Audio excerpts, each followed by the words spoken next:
Maralinga was officially closed as a testing facility in 1967 following an insufficient clean-up operation conducted by the British. It would be a long time before Maralinga was cleaned to an inhabitable level. A salvation operation was conducted in 1974. This was administered by the Hayley Community Council. This was followed by the last clean-up operation, which began its planning in 1993 with the development of the Maralinga Rehabilitation Technical Advisory Committee. This clean-up brought to light the extent of Britain's damage. The removal of contaminated soil in 1997 revealed 3 times more debris than what was reported by the British. Whilst the project began using the most recommended available option, in situ vitrification, or ISV treatment, it ended with the excavation of contaminated soil and its reburial in more appropriate containment pits. The government claimed the ISV treatment was abandoned due to safety concerns. However, many whistleblowers, including people involved in the operation, claim it was a cost-cutting measure. Now that we have looked at the inadequacies of the clean-up operations, we can begin to delve into the effects the nuclear testing at Maralinga had on the people who lived there. The traditional owners of Maralinga are the Anungu people. The only source of information about the concrete changes of the land and their implications on the people are the direct stories from the Anungu people. Yvonne Edwards provided great first-person accounts in the book Maralinga's Long Shadow, Yvonne's Story. Yvonne describes her time in Maralinga during the 1974 salvage operation. She took her children with her while her husband worked salvaging buildings and burying waste. Yvonne's description of one bombing site gives the vision of a desolate area of death, one she walked over barefoot, completely unaware of effects the contaminated area could have on her health. Yvonne recalled what could only be described as working conditions that held an Indigenous life at a much lower level than their white counterparts.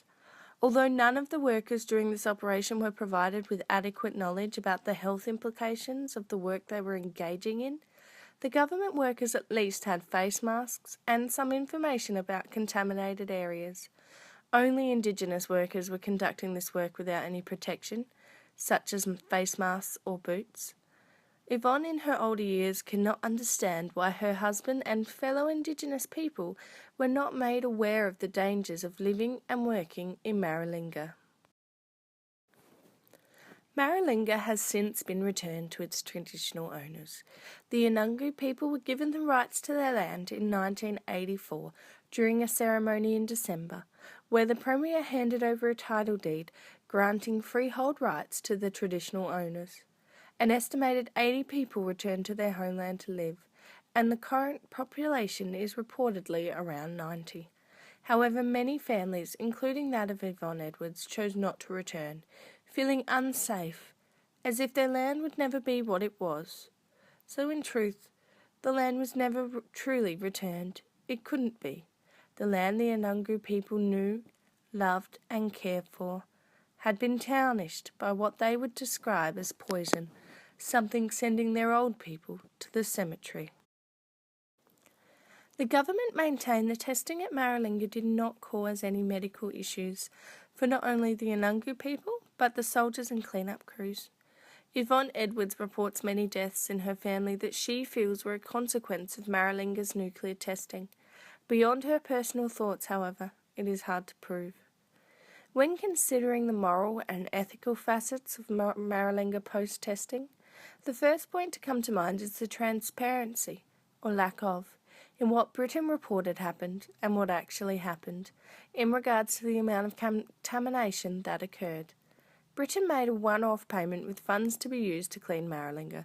However, the amount did not meet the needs to clean the area, and we find Australia footing much of the financial bill for another country's stupidity.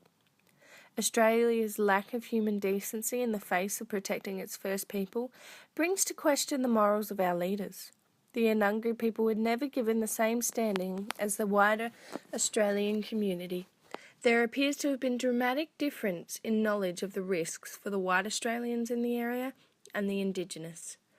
When researching Marilyngra, I found vast differences in the recording of information from the Anungu people compared to the government. The Anungu people provided direct first-hand experience with emotion. They provided a glimpse into the actual landscape and the actual suffering, whereas the Western world record things via dates, titles and contracts. Whilst both have valid uses in considering a historical event, the bias is unjudgeable, given they are so far removed in their styles and methods of recording. The Australian government and British government could be considered biased given their vested interest in underestimating the damage they have done to Australia's first people.